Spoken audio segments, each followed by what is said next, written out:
네, 뭐 여기 동작 가부는 잘 보고 계시네요.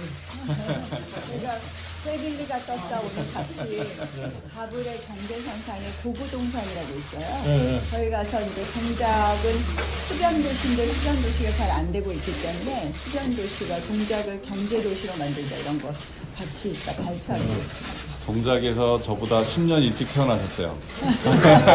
그 패밀리랍니다. 저희가 이렇게 둘 다 붙였어요. 동작에서 태어났습니다. 누가? 저도 동작에서 태어났고요. 저는 동작에서 이제 자라긴 했어요. 예. 출생지가 동작이? 아닙니다. 저는 3살 때부터. 저는 3살 때부터. 오늘 3살까지. 그래서 동작에서 태어났고 여기서 동작에서 초, 중, 고를 초중고가 나와요. 다 나왔죠. 예. 동작 토백이니까 별로 염려 안 해도 되겠네. 둘 다 그렇습니다. 아니, 근데, 뭐 내가 이제 몇 마디 제가 하고서 가겠습니다. 이번 4월 15일 날 21대 총선일은 뭐 뭐니 해도 지금까지 이 더불어민주당의 문재인 정권의 3년간의 실적이 과연 국민의 삶을 제대로 향상시키느냐 하는 것에 대한 결정을 하는 그런 순간이 아닌가 생각을 합니다. 잘 아시다시피 이 정권이 처음에 내세웠던 여러 가지 약속들이 있습니다. 그 약속이 제대로 지켜졌느냐 하는 거 한번 상상해 보십시오. 제일 먼저 내세웠던 것이 뭡니까? 일자리 창출, 소득주도 성장. 일자리 창출을 과시하기 위해서 대통령 집무실에 고용판을 설치해 놓고 한 2번 정도 그 고용판을 국민에게 보여주었습니다. 그 다음에는 어디로 사라진지도 모르게 사라져 버렸어요. 결국은 자기네들이 내세우는 고용의 목표가 달성하기가 불가능하다 그러니까 그 상황판 자체를 갖다가 없애지 않았나 이런 생각합니다. 이것이 단적인 문재인 지난 3년 정권에 있어서의 경제에 관한 복이라고 저는 말씀드릴 수 있습니다. 소득주도 성장을 했다고 했지만 소득은 정부의 재정을 통해 가지고서 주도했는지 모르겠습니다만은 성장은 이루어진 것이 없다는 것을 입증하고 있습니다. 그래서 저는 기본적으로 얘기할 적에 이 문재인 정권은 과연 국가 경영 능력을 갖춘 정권이냐 하는 것에 대해서 매우 회의를 갖는 사람입니다. 어떻게든 정권은 잡았는데 국가 경영 능력이 불확실하니까 결과서 나라 운영이라는 것이 제대로 되고 있지 않습니다. 여러분 다 아시다시피 이러한 약체적인 소위 경영 능력을 가졌기 때문에 제일 먼저 이 사람들이 시도한 게 뭐예요? 자, 사법부를 장악하고 언론을 장악해서 권력을 유지해야 되겠다고 하는 것이 이 문재인 정권의 초기의 기본 방향이었던 것 같습니다. 오늘날 우리나라 법원이 어떻게 됐습니까? 법원이라는 것이 정치화돼 버리고 말았어요. 즉 법원 내에 판사들이 정치를 하기 시작한 그러한 여건을 갖다 형성해 준 것이 오늘날의 문재인 정권이라고 생각합니다. 이건 기본적으로 우리나라의 민주질서를 갖다가 파괴하는 행위가 아니었나 저는 이렇게 생각합니다. 민주주의 기관이 되는 상권분립의 기본 원칙을 갖다가 제대로 확립을 못하고 결국은 법원이 마치 정권에 예속된 것 같은 그런 인상을 주고 있습니다. 그러니까 정치적인 판사들이 어느 날 갑자기 정치를 하겠다고 좀 출마를 하는 그러한 모습을 갖다가 오늘날 보여주고 있는 것이 이번 21대 국회의원 선거에서 그대로 나타나고 있습니다. 저는 문재인 정권의 이 경제 실정을 갖다 보면서 더군다나 최근에 와서 코로나 바이러스 이 사태를 겪으면서 일반 서민들의 느낌이 뭐냐? 코로나로 죽거나 굶어 죽거나 마찬가지라는 거는 이런 아주 참 극단적인 소리까지 지금 우리가 듣고 있는 시점입니다. 지난 3년 동안에 이 문재인 정권의 이 실정이 마치 코로나 사태로 인해서 감추어지는 것 같은 그러한 인상을 풍겼습니다. 그러나 저는 우리 참 현명하신 유권자들이 지난 3년 동안 무슨 일이 일어났다는 것을 명확히 알고 있기 때문에 저는 오는 4월 15일 투표일에서 정확한 판단을 하려고 생각합니다.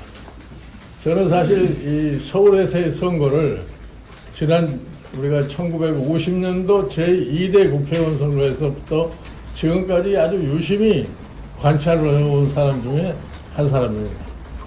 우리 서울 시내에 사는 이 유권자들이 그렇게 호락호락 정권에 대해서 정권이 선전하는 대로 따라가는 그런 유권자들이 아닙니다.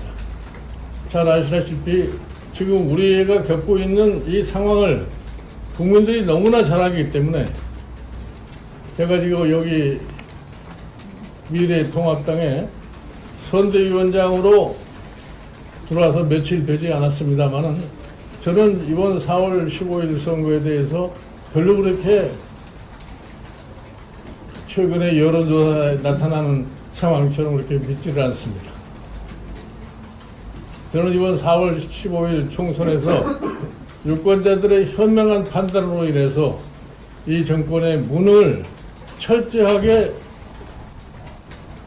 반영해 주리라고 저는 생각합니다. 이 정부가 가지고 있는 것이 뭐냐? 자, 국가 경영의 능력도 없고 또 염치가 없어요. 그 다음에 법도 제대로 잘 안 지키는 그러한 모습을 보이는 것이 현 정권입니다. 그래서 이 문재인 정권을 산무 정권이라고 지칭할 수밖에 없습니다.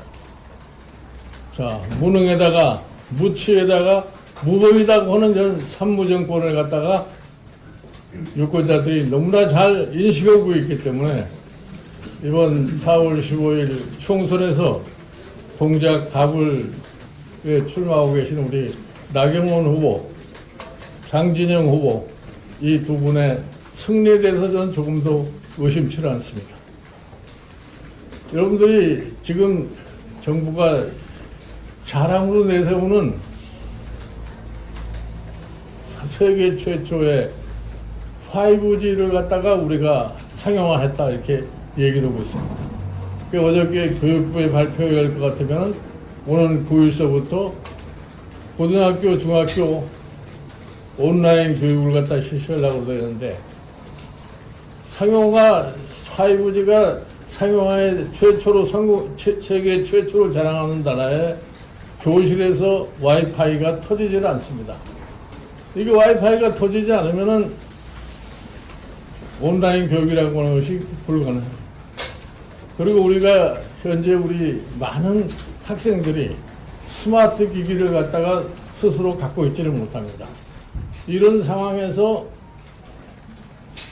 온라인 교육이라고 하는 것은 불평등을 더 조장할 뿐 별로 효과를 없을 거라고 생각합니다. 이것이 하나의 신뢰입니다.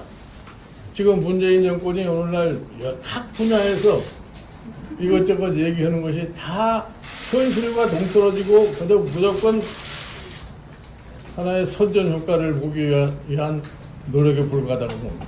최근에 여러분들 아시다시피 코로나 사태를 가장 모범적으로 잘 해결했다고 얘기를 합니다. 여러분 아시죠? 초기에 코로나 사태가 발생했을 적에 우왕좌왕하던 모습, 바이러스라는 것이 뭔지도 모르고서 그저 막연하게 얼마 아니면 금방 끝날 거라고 생각했던 사람들, 확진자가 가장 많이 발생하는 날 청와대에서 참 웃음을 터뜨리면서 사람들과 담소를 나눴던 그런 장면, 이러한 것들이 무엇을 갖다 의미하는지는 여러분 너무 잘 아실 것입니다. 그러니까 국가에 왜 제가 이 정권이 국가를 관할할 능력을 갖지 못했다고 얘기하는 것들은 지금까지 나온 얘기가 하나도 이루어진 게 없어요. 초기에는 뭐 기회는 균등하고 과정은 공정하고 뭐 결과는 정의롭다고 했는데 과연 여러분들 공정이라고 하는 얘기를 갖다가 이 정권이 할 수 있겠느냐 한번 상상을 해보십시오. 작년 8월서부터 시작돼 가지고서 어떤 묘한 인간을 법무장관으로 임명하면서 국민들이 너무나 뼈저리게 느꼈습니다. 과연 그러한 소위 인사가 공정을 갖다가 얘기할 수 있는 것이냐. 그러고서 최근에 와서는 또 무슨 얘기를 합니까? 그 사람에 대해서 자기가 마음에 빚을 졌다고 얘기를 해요. 한 개인에 대해서 마음에 빚을 졌다고 얘기를 하지만 국민의 고통에 대해서는 진짜 미안한 생각을 가지고 있는지 저는 묻고 싶습니다. 그래서 저는 지난 3년간의 치적을 볼 적에 특히 경제정책에 관한 성과를 놓고 봤을 적에 이 코로나 사태를 극복하고 세계 각국이 경제적으로 경쟁을 할 적에 이 사람들의 생각을 가지고서 과연 한국 경제를 정상적으로 이끌어갈 수 있는지에 대해서 매우 회의적입니다. 여러분들이 그래서 이번에 4월 15일 국회에 야당이 다수를 차지할 수 있는 그러한 여건을 만들지 못하시면은 남은 2년 동안에 이 정부가 어떻게 갈 것이라고는 불보듯 뻔하게 보이게 되어 있습니다. 이래서 하여튼 이번 4월 15일은 지난 3년간의 문재인 정권에 대한 여러 가지 상황을 갖다가 심판하는 그러한 선거가 되리라고 저는 확신하고 있습니다. 그래서 여기 출마하신 이 후보들께서 우리 뭐 나경원 후보는 벌써 여기에서 2선을 하신 경험을 가지신 분이고 또 우리 장진영 후보는 여기에 토백으로서 처음이 아니라 여기도 두 번째 출마를 하시는 분이기 때문에 저는 이번 선거에서 두 분이 꼭 성공을 해서 의회 야당의 다수를 이루고 의회가 강력해야만이 행정부의 잘못된 판단을 갖다가 시정할 수 있다는 것을 말씀을 드립니다. 제가 엊그저께 약속을 드렸습니다마는 이번 6월 1일서부터 시작되는 21대 국회가 한 달 내에 이 코로나 바이러스 문제로 야기되고 있는 이 경제의 심각성을 인식을 하고 그거에 대한 해결책을 갖다 반드시 제시할 것이라고는 약속을 갖다가 드립니다. 아무쪼록 이 두 후보께서 이 동작구에서 당선이 되도록 많은 협력을 갖다가 당부를 드립니다. 김동민 선생님들 큰 박수 주시고 다음은 우리 동작을의 힘입니다. 나경원 후보의 말씀을 듣도록 하겠습니다. 다시 한번 큰 응원의 박수 보내주시기 바랍니다. 김종인 위원장님께서 오늘 저희 참고사무실에 방문해 주셔서 진심으로 감사드립니다. 위원장님하고는 이제 선대위원장이 되신 다음에는 이렇게 공식적으로 처음 뵙는데요. 정말 다행이라고 생각합니다. 왜냐하면 위원장님께서 지금 설명하신 것처럼 경제가 정말 어렵습니다. 안 그래도 이미 중병이 들은 경제가 이 코로나 사태로 완전히 경제 생명이 끊기냐 마느냐의 그런 위기에 있고 그런 상황에서 경제하면 뭐 대한민국의 가장 전문가이신 김종인 위원장께서 저희 미래통합당의 선대위원장을 맡아주신 것이 어떻게 보면 국민들에게 조금은 안심되고 미래에 대한 비전을 이야기할 수 있는 미래통합당이구나 하는 믿음을 주신 점에 대해서 감사하게 생각합니다. 제가 요새 이제 선거운동을 하냐고 많이 다닙니다. 그런데 상가에 가서 보면 정말 눈물을 그렁그렁 하시는 분들이 많이 있으세요. 근데 이런 상가뿐만 아니라 얼마 전에는 저희 지역의 문화예술인들을 만났는데 공연이 전부 취소돼서 정말 먹고 살기 어렵다고 합니다. 그래서 우리가 사회 곳곳의 분야에 있어서 지금 이제 이렇게 정말 경제 목숨이 끊어질 위기에 있는데 지금 정부 대책을 보면 너무 안타깝습니다. 얼마 전에 정부가 70% 국민에게 100만 원씩 가구당 100만 원씩 준다고 하니까 우리가 받을 수 있나요 없나요 하고 물어보는데 저도 모르겠더라고요. 결국 정부가 계속해서 구체적 기준 없이 이제 발표를 하고 있는데요. 어저께 발표한 온라인 수업 역시 위원장님 말씀에 동의하고 이 부분에 대해서도 탁상행정이라는 이야기가 많이 있지 않습니까? 그래서 지금 이제 코로나 이후에 아까 21대부터 저희가 한다는 말씀 하셨는데 우리 당에서 정말 이 그동안 완전히 붕괴된 이 경제 펀더멘탈을 다시 튼튼하게 할 수 있는 우리부터 튼튼하게 할 수 있는 좋은 그런 정책 대안들을 많이 만들어야 될 것 같습니다.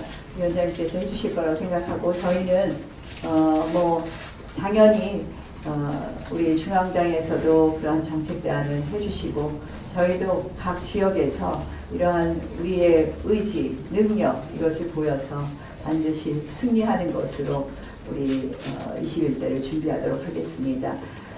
이미 작년 내내 우리가 사실 이것은 아니다라고 말했던 선거법이 이번에 60cm 넘는 투표용지로 모든 국민들에게 알려졌습니다. 그래서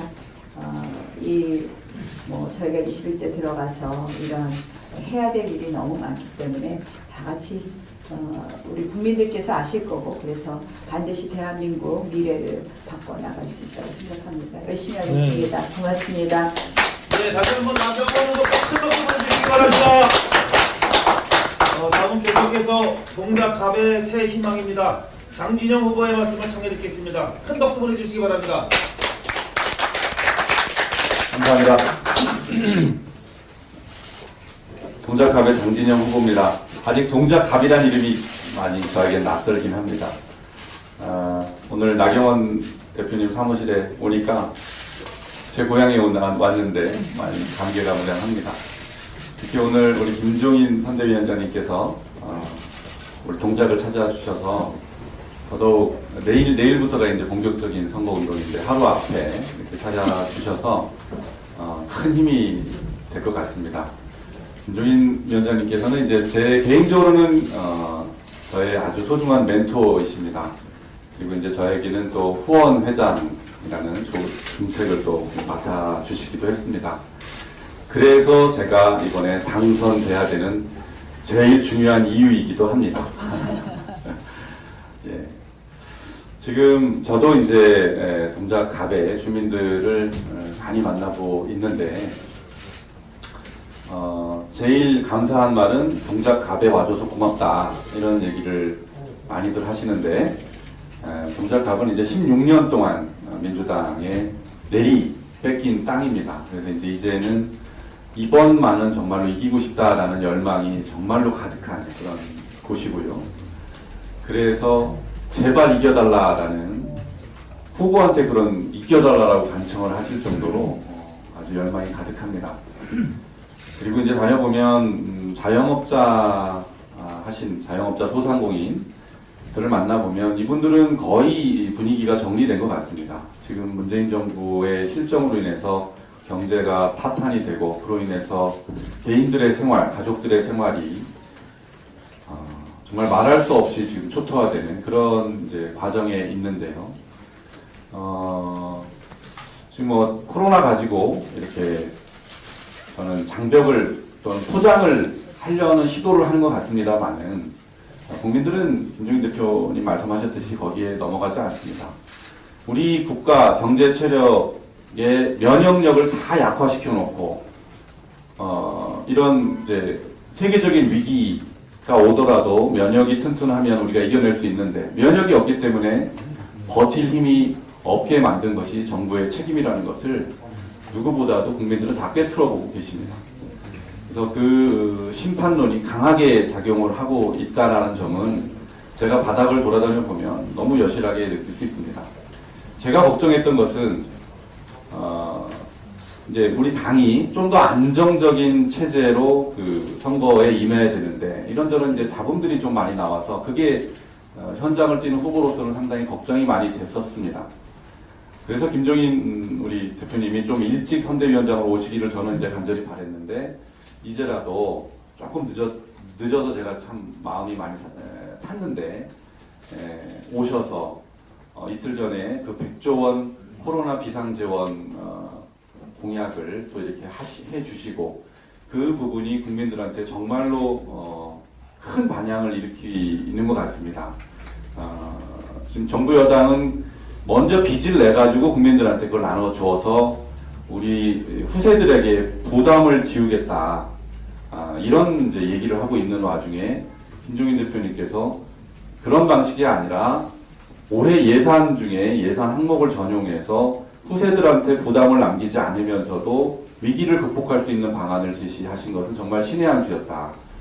그런 평가들이 정말로 많이 나오고 있습니다. 이것이 바로 저는 지금 무능한 정부 여당과 정말로 차별화를 할 수 있는 야당의 갈 길이다라고 느끼고 있습니다. 이렇게 이제 지도부가 강력한 지원 사격을 해주신다면 저는 정말로 열심히 뛰는 후보들 그리고 지금 불고 있는 심판의 바람에 힘입어서 이번 총선은 무난하게 이길 수 있는 총선이 될 것이다 라고 확신하고 있습니다. 그래서 김종인 대표님께서 지금 하시는 것처럼 중심을 딱 잡으시고 후보들을 강하게 지원해 주시기를 부탁드리겠습니다. 남은 세 분 사진 촬영하겠습니다. 김종인 말씀하실 게 있으신가요? 하여튼 두 분이 잘 아시겠지만 선거에서 가장 중요한 것이 뭐냐면은 일반 국민의 실생활이 어떻게 변하냐가 제일 중요합니다. 지난 3년 동안에 이 정부가 경제정책을 갖다가 파행으로 이끌어가지고서 거기에서 가장 고통을 받은 사람이 어떤 사람들이냐면은 소상공인 자영업자들입니다. 이 사람들이 거의 한계선상까지 지금 도달을 했는데 이번에 코로나 바이러스 사태로 인해 가지고서 이제 생존 자체가 위협을 받는 그런 상황에 놓여 있습니다. 이래서 정부가 신속하게 이 문제에 대처하지 않을 것 같으면 우리 경제의 가장 밑바닥의 기반이 무너질 수밖에 없습니다. 그러면 이거 그 과정에서 어떠한 사태가 벌어질지 모르고 그것이 무너져 버리면 한국 경제 자체가 일어나기가 굉장히 어렵습니다. 그래서 돈을 쓸 수 있는 돈이 어떤 돈이 가장 먼저 쓸 수 있느냐. 지금 우리 금년도 예산을 갖다가 작년 대비 10% 늘려놨어요. 그래서 512조가 됐는데 모든 국민이 다 경제적으로 고통을 받고 있는데 왜 정부만 원상대로 살라고 그러냐. 정부 스스로 먼저 전략을 하는 모습을 보여야 되지 않느냐. 그래서 사실은 내가 예산 중에서 일단 20%를 삭감을 해서 전용을 해가지고서 이 코로나 바이러스의 경제 문제에 대처하는 방향에서 1차적으로 소상공인 자영업자 거기에 종사하는 사람들의 생계보존서부터 하란 말이에요. 그리고 생계보존이라는 것은 일회성으로 끝나가지고서는 안 됩니다. 사람이 한 달 동안 살고 죽을 수는 없는 거기 때문에 그거를 지속적으로 어떻게 끌고 갈 수 있을 것이냐를 갖다가 준비하라는 겁니다.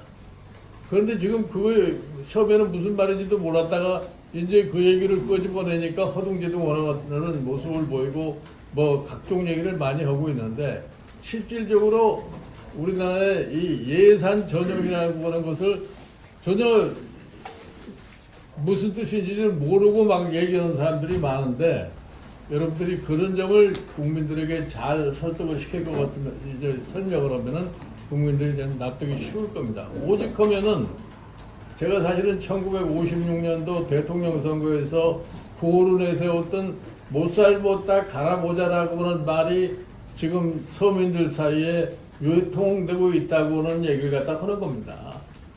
그러니까 어떻게 해서 코로나로 죽으나 굶어서 죽으나 마찬가지라고 하는 얘기가 희자되고 있는가를 갖다가 우리는 분명히 인식해야 됩니다. 이래서 앞으로 우리나라의 경제를 재건하고 좀 서민층을 보다 더 행복하게 만들 수 있기 위해서 저는 이번 총선이 참 경제적 실적에 대한 엄중한 심판을 해서 이 미래 통합당이 국회에 다수를 이룩해서 정부를 견제할 수 있는 그러한 선거가 되리라고 저는 확신을 갖다 하고 있습니다. 손을 드시기 바랍니다. 시켜 드시고.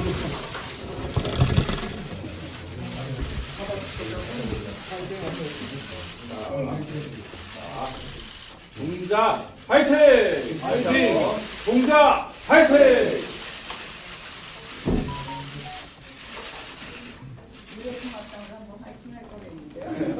한번 하세요.